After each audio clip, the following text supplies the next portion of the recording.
खड़ी नहीं।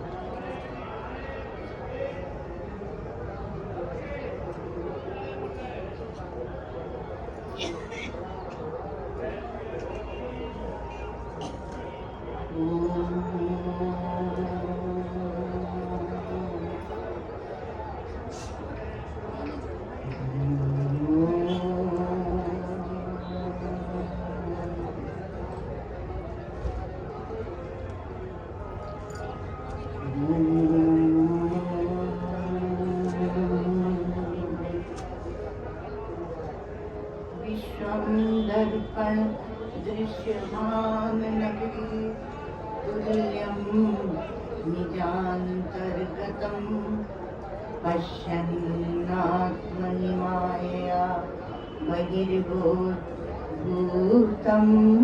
यथा निद्रया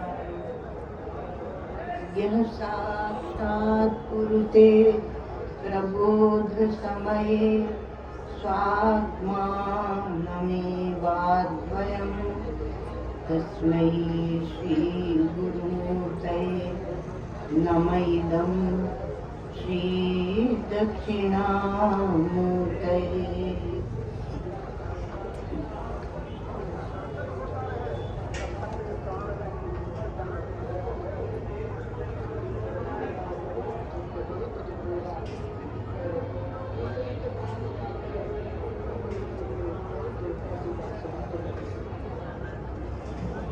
ब्रह्मानन्दाब्धिलीला ललितलहरिका व्यञ्जिता संख्यबिन्दु ब्रह्माण्डभ्रातरोमा विद्युत्विधिविद्युत्रयक्षविस्तार सीमा संविद्भूमांशुमालोज्ज्वल विमलरुचि ध्वस्तमाया विलासा श्रीपूर्णानन्दतीर्थो मम मनसि मनात् आत्मभावं विभर्तु अखण्डानन्द सम्बोध पूर्तये ब्रह्ममूर्तये सुधास्मित समाश्लिष्ट नेत्रान्त स्फूर्तये नमः। ओम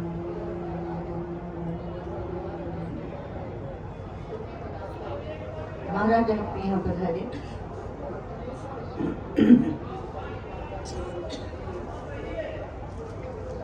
श्रुति स्मृति पुराणानाम् आलयं करुणालयं नमामि भगवत्पादं शङ्करं लोकशङ्करं नमामि भगवत्पादं शङ्करं लोकशङ्करम्।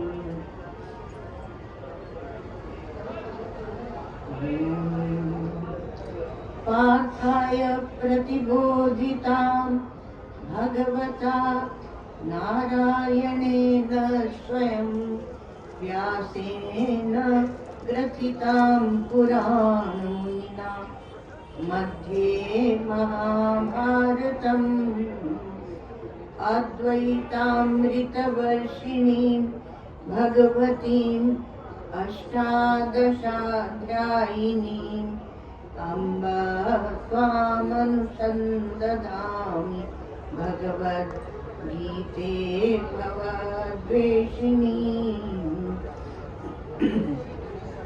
नमोऽस्तु ते व्यास विशालबुद्धे तुल्लारविन्दायतपत्रनेत्र येन त्वया भारततैलपूर्ण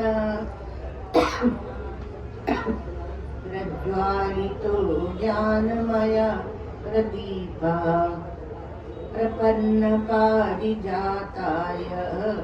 स्तोत्रवेत्रैकपाणये ज्ञानमुद्राय कृष्णाय गीतामृतदुहे नमः। सर्वोपनिषदो गावो दुग्धा गोपालनन्दनः। पार्थो वत्सः सुधीर्भोक्ता दुग्धं गीतामृतं महत्। वसुदेवसुतं देवं कंसचाणूरमर्दनं देवकी परमानन्दं कृष्णं वन्दे जगद्गुरुम्।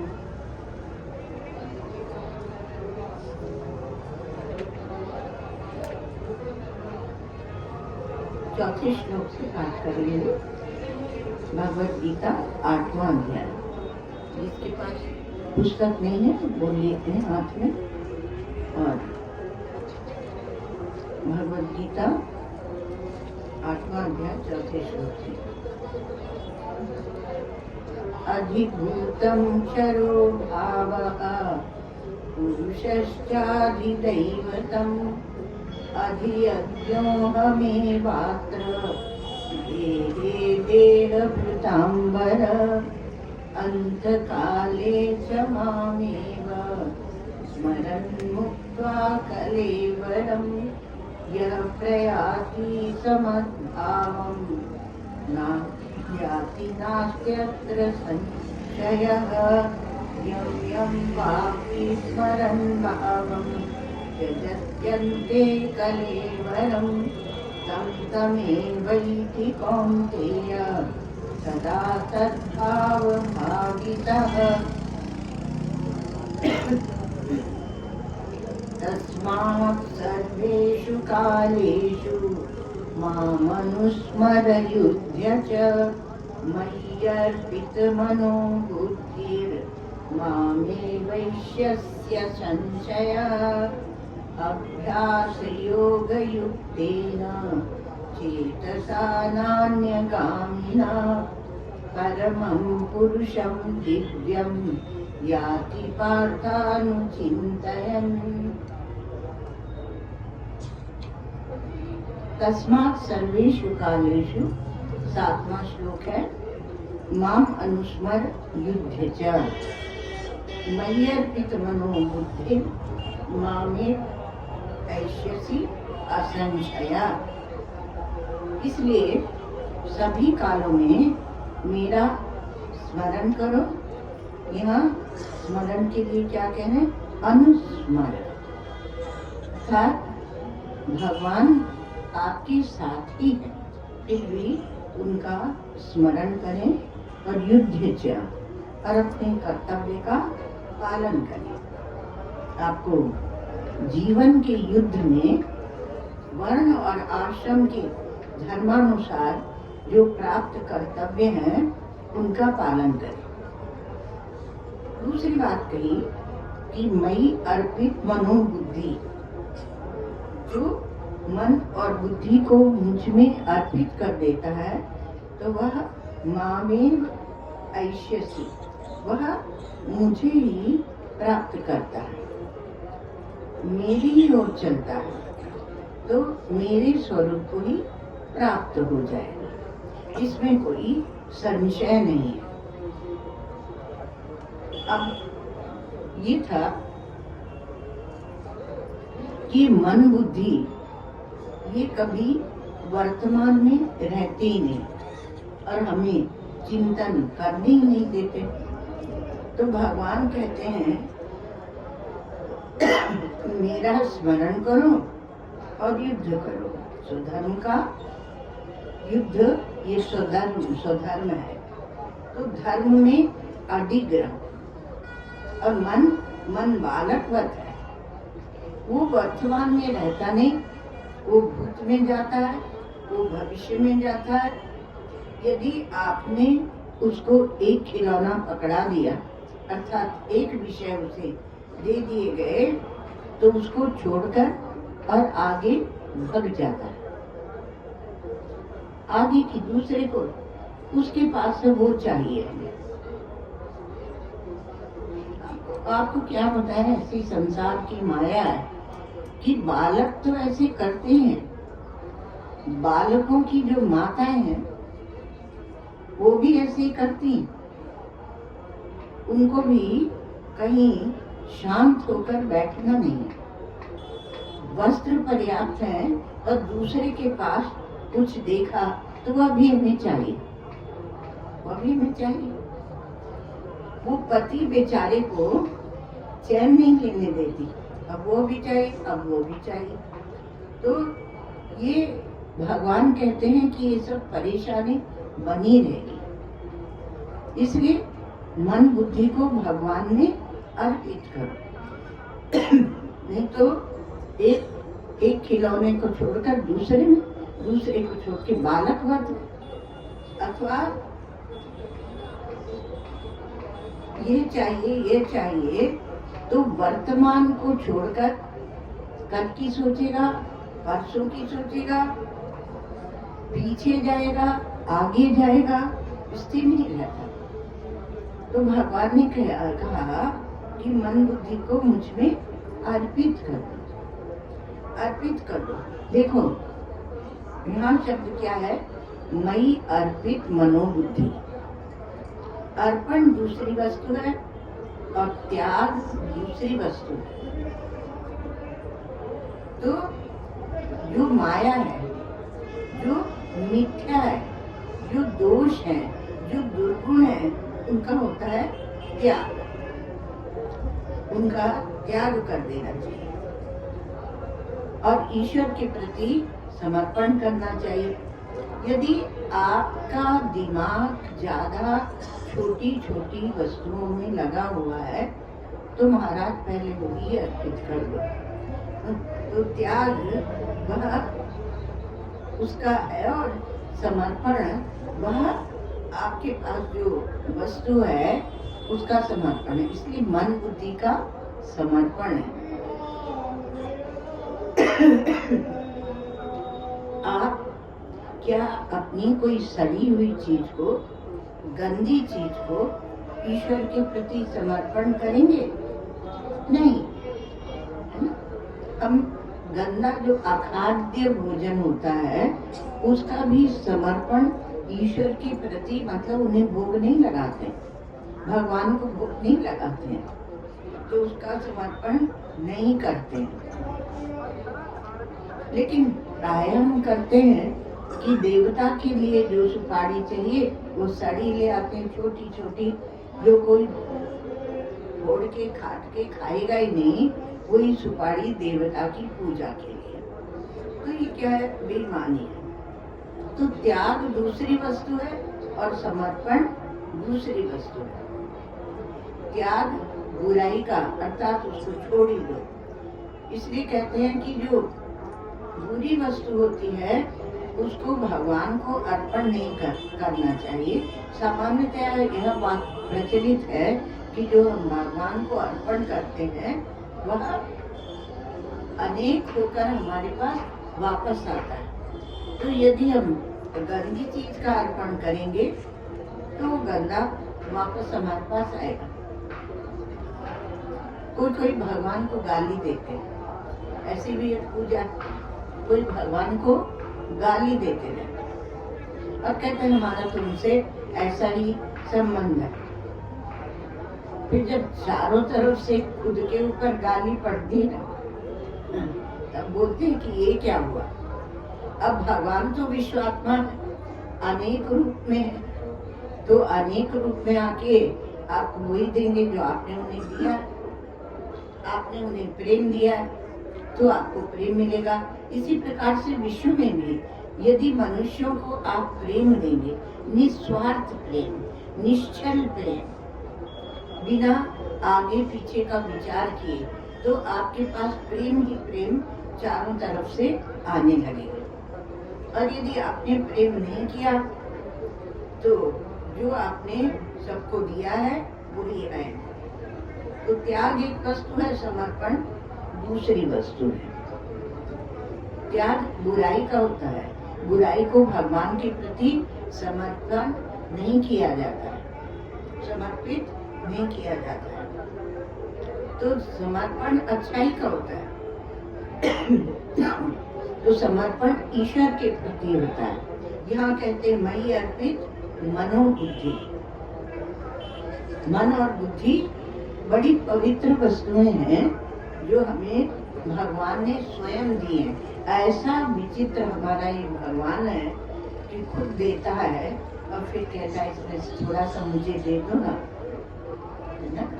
जैसे कोई आपको 100 रुपए दे और फिर कहे कि वो जो तुम्हारे 100 रुपए है ना उसमें से मुझे 2 रुपए दे दो ना, तो आप क्या कहेंगे? अरे वो तो तुम ही ने दिए थे, तुम्हारे हैं। नहीं नहीं, जब तुम्हें दे दिए तो तुम्हारे हैं, वो अब हमारे कैसे हुए? इसलिए तुम मुझे दे दो। जैसे मन बुद्धि मैंने तुम्हें दिए, अब वो तुम्हारे हैं, तुम उनका जैसा उपयोग करना चाहते हो वैसा करो। ईश्वर स्वतंत्र है तो वह जीव को भी स्वतंत्रता देता है। जो स्वयं पराधीन होते हैं वो दूसरों को भी पराधीन बनाकर, नहीं तो बुद्धि से, नहीं मन से, नहीं तो चीज वस्तु देकर तू ये ले ले, तू ये ले ले, और पराधीन बनाकर रहना चाहते हैं, रखना चाहते हैं। ये साधु की रहनी नहीं है। इसलिए एक और बात लाई जाती है, वह है असंगता। यदि ईश्वर को आप प्रेम करेंगे तो आपके जीवन में असंगता आएगी, अर्थात अन्य जो है अथवा जो दृश्य है, जो पदार्थ है, उस सब से आपको असंगता हो जाएगी। एक क्षण में आप छोड़ सकते हैं, वो त्याग की सामर्थ्य भी आ जाएगी। नैता दृशः ब्राह्मणस्यास्ति वित्तम यथैकता समता असंगता। तो ये वित्त है, ये सब आपकी संपत्ति है। आप जिसे संपत्ति मान रहे हैं वो संपत्ति आपकी संपत्ति नहीं है। आपकी मन बुद्धि, उसकी पवित्रता, उसकी शुचिता, उसमें त्याग की सामर्थ्य, ये आपकी संपत्ति है। तो मुख्य रूप से भगवान ये कह रहे हैं कि आसक्ति से बचो, कहीं भी फंसो नहीं, अपनी जान को फंसाए रहते। तो कहा आसक्ति से बचो। तो आप स्वरूप से असंग है, असंगो ही अयम पुरुष है, तो स्वरूप से असंग है। तो ईश्वर की प्रति समर्पण चाहिए, बुराई का त्याग, और ये सब जो सद्गुण है, एकता, समता, असंगता। तो एकता तो है तत्व में, और समता मन बुद्धि में, समत्व बुद्धि। और फिर असंगता, असंगता व्यवहार में आनी चाहिए, अर्थात आसक्ति से बचो। तो असंगता आती है तो बुराई का त्याग करते चलो और सद्गुणों को ग्रहण करते चलो।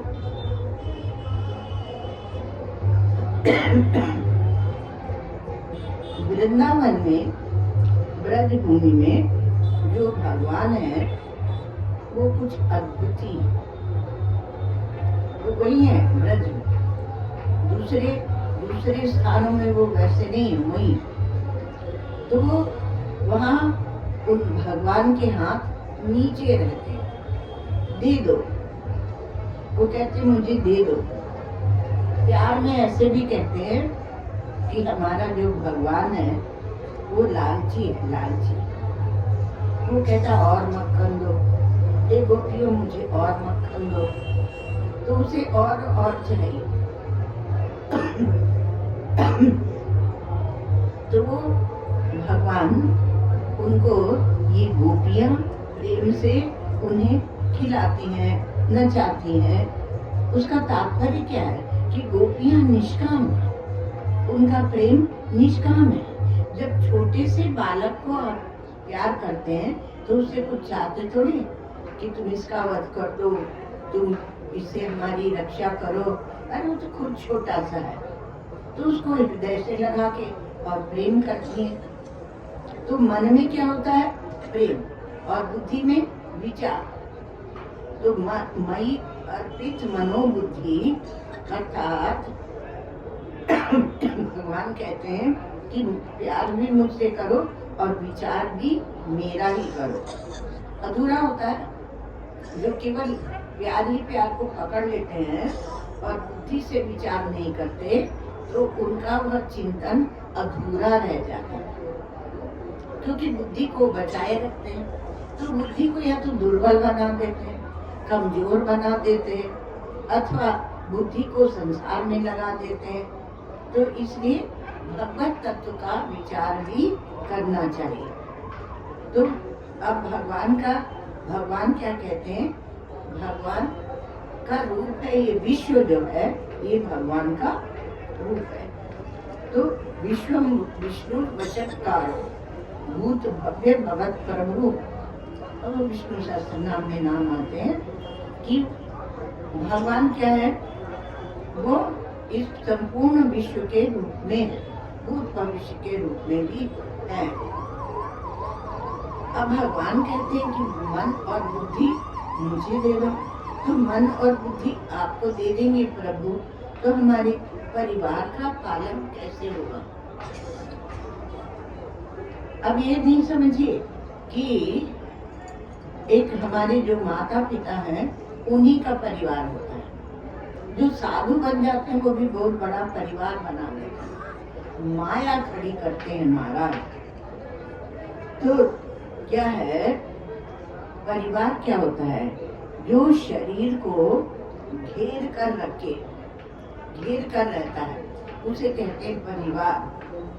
परि अर्थात चारों ओर से, परिता, और वार अर्थात घेरने वाला, जो चारों ओर से घेरता है उसे कहते हैं परिवार। परिवार में बड़ा सुख मानते हैं, हमारा वहाँ परिवार है, that is my family my dear. तो उसी में फंसे रहते हैं। तो कहा कि तुम अपने परिवार के घेरे को बड़ा करो, उन्मुक्त करो। तो जब साधु होते हैं तो बहुत बार ऐसे भी कहते हैं कि हमें छोटे से एक ही घर की रोटी दाल नहीं खानी चाहिए। हमारी जो बहुत सी माताएं हैं, अनेक माताएं हैं विश्व में, उनके हाथ की भी रोटी दाल हमें खानी चाहिए। चतुर होते हैं, इसलिए कहा कि हम साधु हो गए। तो घिरा हुआ जो मन है उसे उन्मुक्त कर दो। तो जो रक्त संबंध, ब्लड रिलेशन, उसको हमारे शास्त्र उससे उन्मुक्त कर दो। जो मोक्ष शास्त्र की बात कर रहे हैं, तो विश्व के रूप में है भगवान। तो मन यदि विश्व की ओर भी जाए तो आप उसमें परमात्मा को देखें। और सब आपका सदैव भूमि गोपाल की या में अटक कहाँ, जाके मन में खटक है सोई अटक रहा। तो सब प्रभु की भूमि है, सब अपने हैं। तो विश्व का हम सुख जब चाहते हैं, विश्व का कल्याण चाहते हैं और प्रसन्नता भी चाहते हैं, तब हमारी बुद्धि बड़ी हो जाती है। तो सबके सुख और सबकी समृद्धि का विचार करें। जब भगवान में आसक्ति होती है, मन बुद्धि उनमें जुड़ जाते हैं, तब आप विश्व की बात छोड़ दें, तो कोई बात नहीं। किंतु उसके पहले आप अपने मन को उदार बनाएं और सबकी भलाई का सोचें।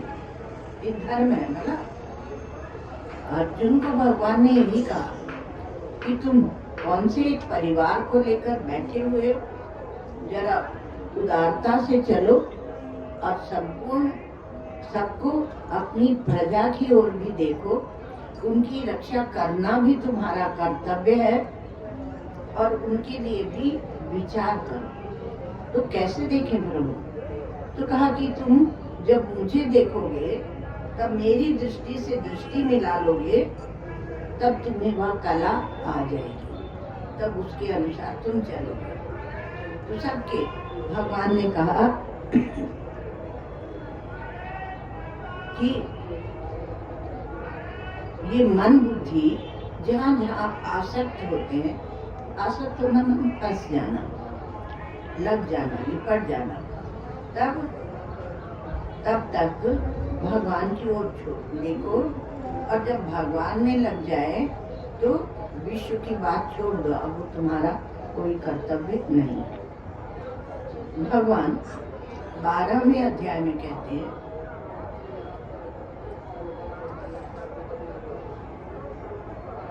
असली में ये जो मई अर्पित मनोबुद्धि है ना, तो वहाँ भी कहते हैं कि मई एव मन आदत्स्व मई बुद्धि निवेश है। मन को भी मुझ में रख दो और बुद्धि का भी मुझ में निवेश कर दो। अभी 12वें अध्याय में जो भगवान की भक्ति है, उसको लेकर हमारे आचार्यों ने 3 मत बनाए। कहा कि एक तो भगवान 12वें अध्याय में शंकराचार्य का मत है, क्योंकि वहां पर है अद्वेष्टा सर्वभूतानां मैत्रः करुणे, सब भूतों से उसका अद्वेष है, मित्रता है, करुणा है। तो वहाँ शंकराचार्य भगवान कहते हैं कि जिस भक्ति का प्रतिपादन है वह भक्ति विश्व विराट आत्मा की भक्ति है, विराट आत्मा की भक्ति है। कठिन लगेगा आपको, लेकिन कभी प्रयास करके देखना आपका चित्त किस दशा को प्राप्त होता है। तो विराट की भक्ति है। 12वें अध्याय में श्री रामानुजाचार्य जी महाराज ने कहा कि नहीं, वहाँ चतुर्भुज नारायण की भक्ति है, क्योंकि 11वें अध्याय के अंत में अर्जुन कहता है तेनैव रूपेण चतुर्भुजेन, उसी अपने चतुर्भुज रूप से आप मुझे दर्शन दीजिए। तो चतुर्भुज नारायण की भक्ति है। और चैतन्य महाप्रभु और श्री वल्लभाचार्य जी महाराज वो कहते हैं कि 2 हाथ वाले जो भगवान हैं, मुरली मनोहर, श्याम सुंदर, उन्हीं की भक्ति है, उनकी भक्ति है। क्योंकि ये बुद्धि को कहाँ लगाना है, जैसा भगवान होगा वैसी ही आपकी बुद्धि होगी। तो 11वें अध्याय के बाद जो बुद्धि है वो इतने रूप से आप उनकी भक्ति कर सकते। अलग अलग आचार्यों का अलग अलग मत है। तो जब कहते हैं कि चतुर्भुज रूप से ही भगवान श्री कृष्ण रहते थे, इसलिए उन्हीं की भक्ति। शंकराचार्य भगवान ने कहा था कि जब विश्व विराट का निरूपण कर दिया गया तो उन्हीं की भक्ति है। इसलिए कहते हैं क्या, घट घट में वही साईं रमता, कटुक वचन मत बोल दे, आपकी दृष्टि वहां चली जाएगी। तो चतुर्भुज रूप से श्री कृष्ण रहते थे, इसलिए चतुर्भुज की कह दी, तेने रूपेण चतुर्भुजेन, और दृष्टवेदम मानुषम रूपा। तो कुछ भी हो,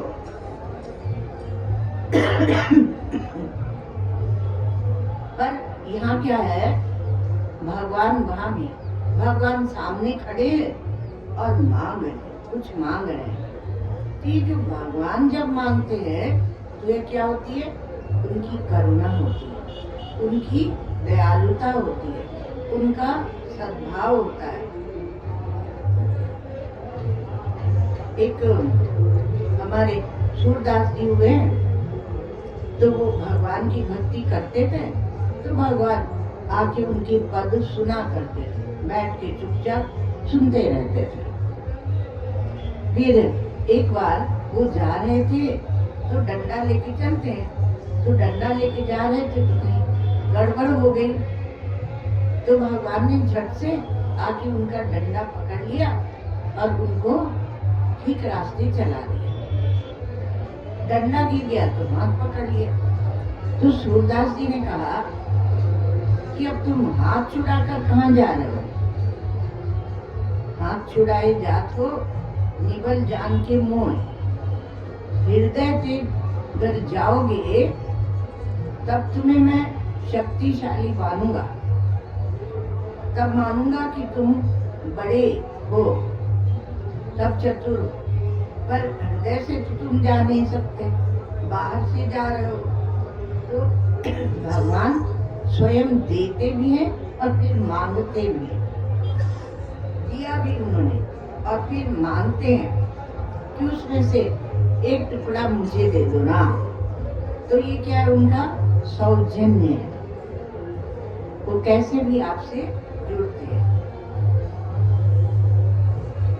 तो तुम कहते हो कि प्रभु सब आप ही का था, तो कहते नहीं नहीं, ये तुम्हारा ही है, तुम मुझे दे दो ना। तो दे दो ना। क्या मांग रहे हैं? मन और बुद्धि। पत्रम पुष्पम फलम तोयम यो मे भक्त्या प्रयच्छति तद अहम भक्ति उपगतम अश्नामि प्रयतात्मन। जो मुझे एक पत्ता देते हैं, एक फूल देते हैं, फल दे देते हैं, पानी देते हैं, जल देते हैं, कुछ भी दे सकते हो वो दे दो। तो भक्ति के वश में होकर मैं उसको ग्रहण करता हूँ।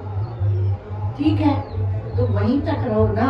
तो कहते नहीं, मन और बुद्धि दे दो। भगवान इसलिए क्या हो जाते? लालची हो जाते।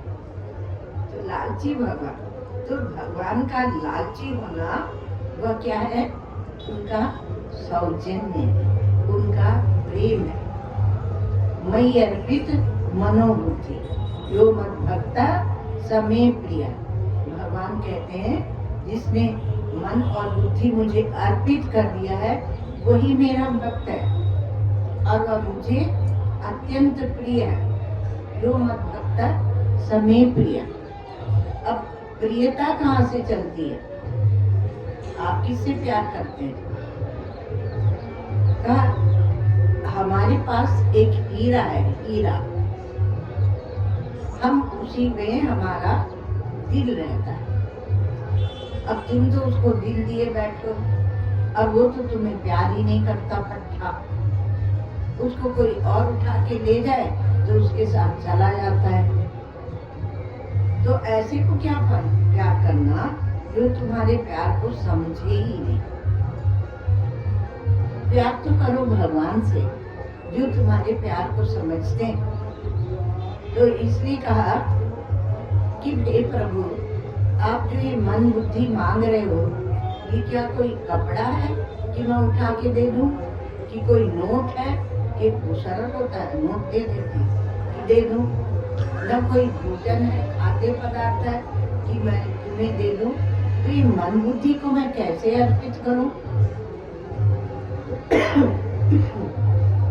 यदि आपको अर्पण की इच्छा है तो आप पता भी लगाएंगे कि ये किस प्रकार से अर्पण करना है। मय्येव मन आधत्स्व मयि बुद्धि निवेश है, भगवान बताते हैं। तो तब आप विचार भी करेंगे कि कैसे अर्पित करूं मन और बुद्धि। तो मन जो है आपका वह प्यार से भरा रहता है, प्रेम छलकता रहता है। तो आपके हृदय में जो ये प्रेम है, तो किसने आपके हृदय को प्रेम से भरा? बताओ। आप लोग वेदांती हैं, बहुत सुनते हैं कि आनंद स्वरूप जो आत्मा है उसका ही जब आपके शुद्ध पवित्र और शांत चित्त में, पवित्र आत्मा में, चित्त में जब उसका प्रतिबिंबन होता है तब उसे कहते हैं प्रेम। तो प्रेम ऐसे ही नहीं होता, वो भगवान के कारण से ही होता है। तो आनंद स्वरूप का प्रतिबिंबन वह प्रेम है। और यदि आप उसी से प्रेम करेंगे तब तो वह शुद्ध रहेगा। और जैसे ही आप उनकी जगह संसार से प्रेम करते हैं तो वह आसक्ति में बदल जाता है, तब उसे कहते हैं आसक्ति। तो मन को प्यार से किसने भरा?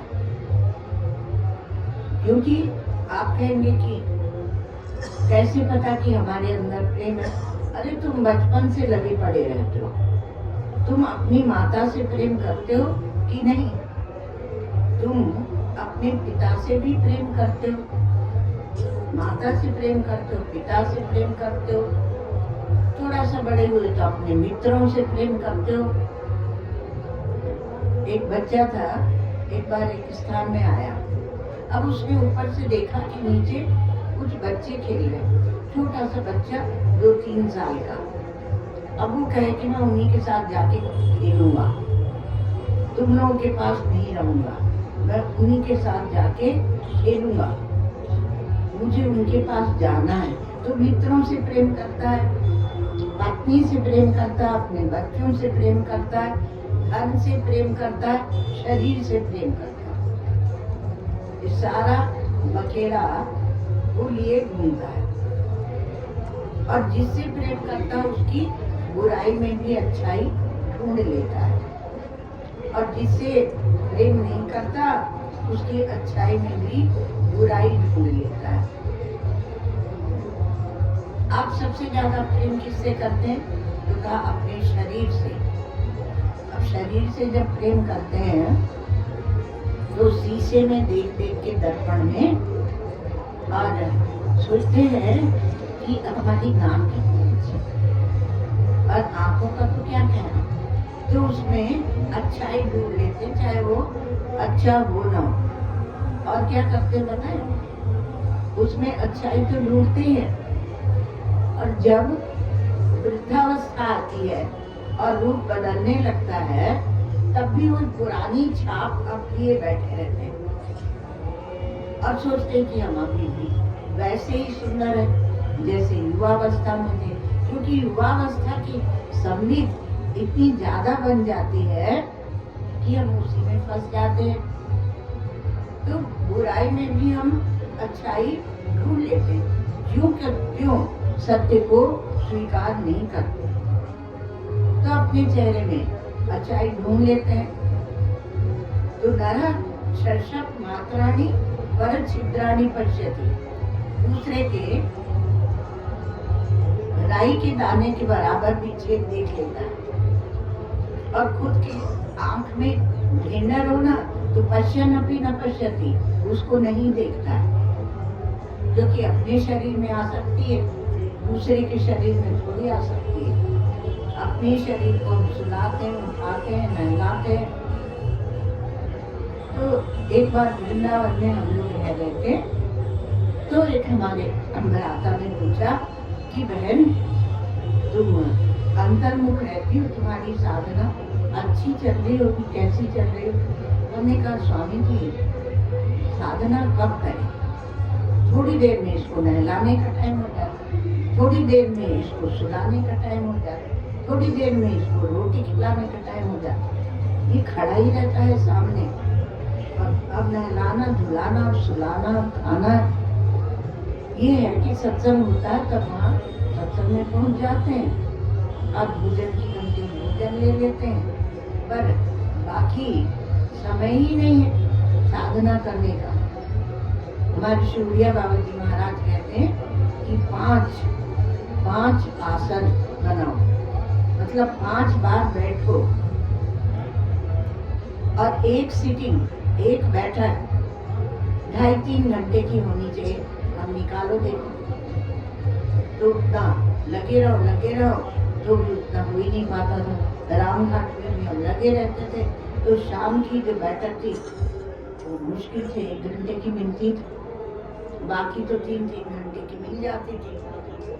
मध्य रात्रि की, एक प्रातः स्नान के बाद की, उसके बाद दोपहर की, शाम की, ऐसे करके 5 बार बैठने का अभ्यास होना चाहिए। भगवान के भजन करने के लिए।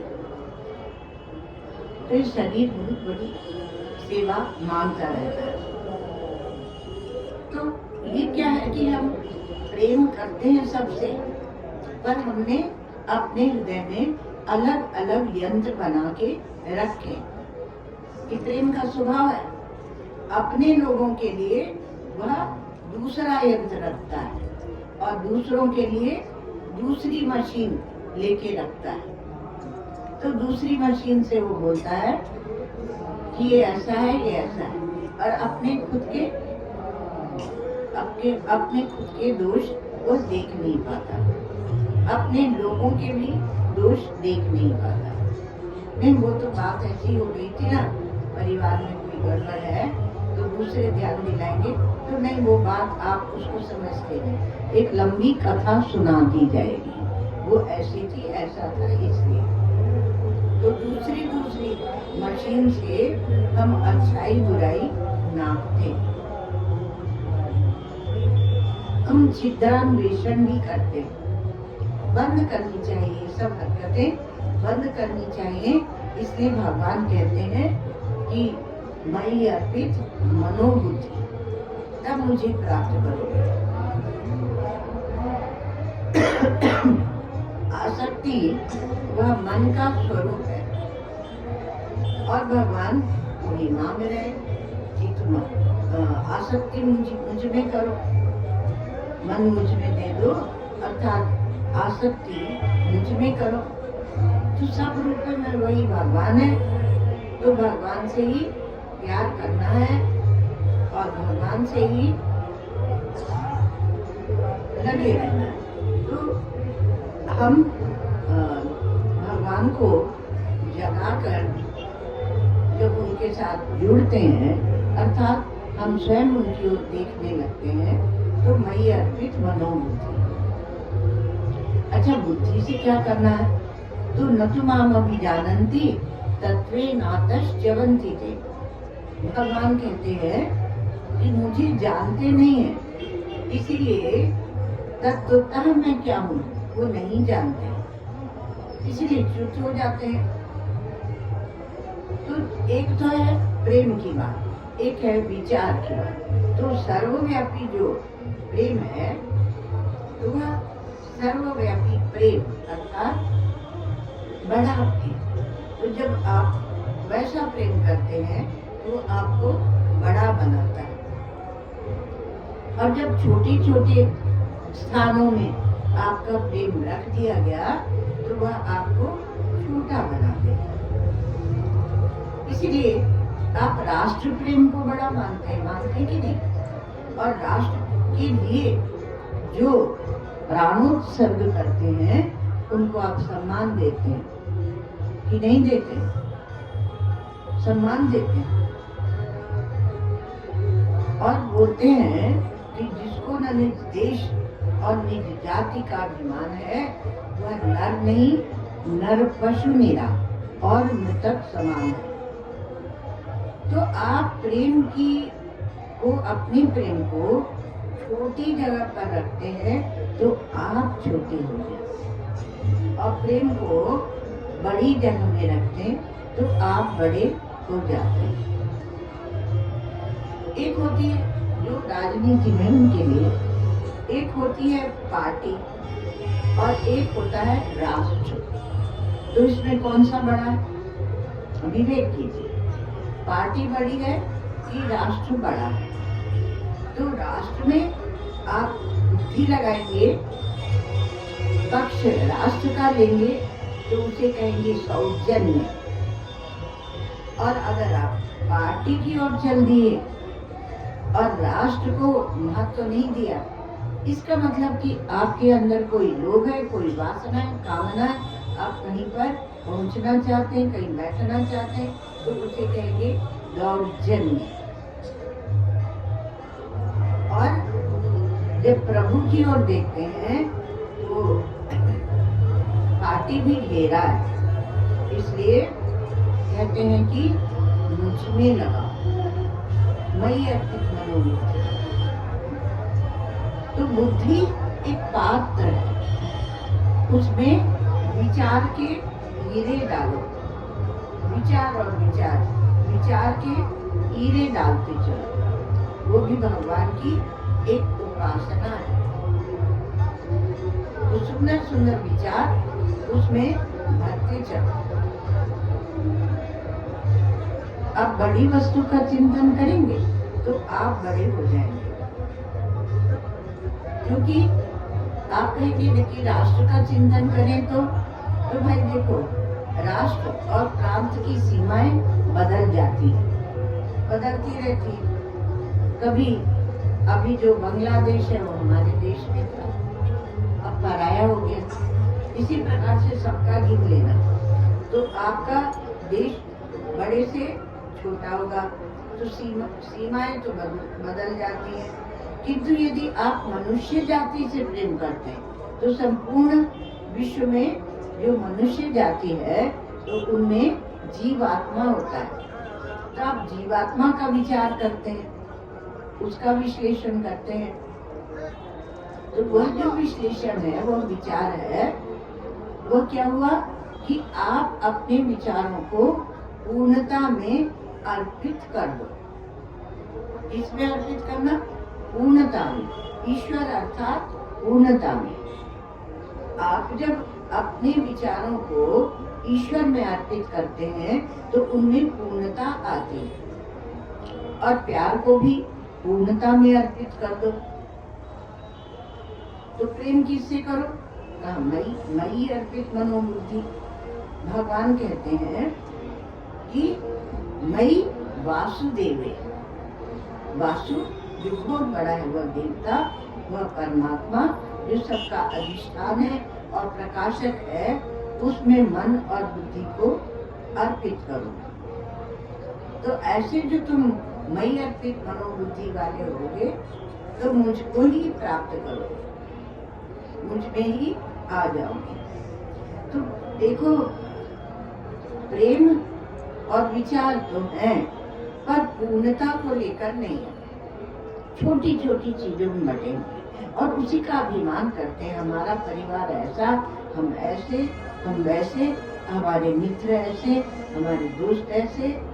तो उसकी भी पूर्णता होनी चाहिए। ठीक है, बाल्यावस्था में वो सब किया, और जब अब प्रौढ़ हुए तो उसको समझिए, प्यार की भी पूर्णता को अर्पित करो, अर्थात उसमें ले जाकर रख दो। दूसरी बात क्या है, एक और समझने की, कि यदि हम जड़ से प्रेम करते हैं, आजकल तो कहते हैं पैसा ही सब कुछ हो गया, पैसा सब कुछ हो गया। तो पैसा क्या है? जड़ है। चाहे हीरा हो, मोती हो, सोना हो, चांदी हो, पैसा हो, तो वह क्या है? वह जड़ है। तो वह हमें प्रेम नहीं करता है, तो वहाँ प्रेम वास्तविक नहीं होगा, आसक्ति ही होगी। क्योंकि जब चोर उसको ले जाने लगते हैं तो कहता नहीं है कि मैं उस अपने मालिक के दिल का टुकड़ा हूँ, तो चुपचाप चला जाता, एक बार भी आवाज नहीं करता। आजकल तो कुछ चलता है ना, साइबर क्राइम, तो उसमें बैंक से आपका पैसा लूट लेते हैं, तो पैसा नहीं बोलता कि मैं उनका हूँ। क्यों? क्योंकि वह जड़ है, वह बेहोश है, वह दोष देखना। जैसे हीरा है तो वह क्या है? वह जड़ है, वह बेहोश है और वह पराधीन है। इसलिए उसके साथ किया हुआ प्रेम एकांगी प्रेम होगा। एकांगी अर्थात आप प्रेम करते हैं पर वह प्रेम नहीं करता है। इसीलिए हमारे यहाँ त्याग को ज्यादा महान माना गया, संग्रह को नहीं, त्याग को महान माना गया। तो क्योंकि वो जो भी बात जो आप संग्रह करेंगे, हीरा मोती आदि, रुपया पैसा आदि, वो क्या है? वो एक तो पराधीन है, बेहोश है, जड़ है, एकांगी है। और भगवान क्या है? तो भगवान की चेतना, चेतनता लेकर हम चल रहे हैं और उनकी ओर ही चल पड़े तो भगवान एक अभेद तत्व है और हमें सबसे जोड़ देते हैं। और भगवान का प्रेम ऐसा है कि वो आपके दोष भी नहीं देखते, वो आपका वर्ण नहीं देखते, वो आपका आश्रम नहीं देखते। आप जैसे भी है वो आपको अपना लेते हैं। तो ये है भगवान का प्रेम। तो इसलिए भगवान कहते हैं कि जब मुझसे प्रेम करोगे और मेरा ही विचार करोगे तो तुम मुझे ही प्राप्त हो जाओगे।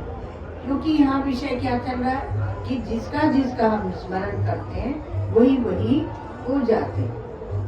तो मन और बुद्धि से मेरा ही स्मरण करोगे तो मुझे ही प्राप्त कर लोगे। अर्थात मृत्यु के बाद नहीं, अंतकाले जो बात कही जा रही थी वह नहीं, अभी इसी जीवन में तुम मुझे प्राप्त कर लोगे। ओम शांति।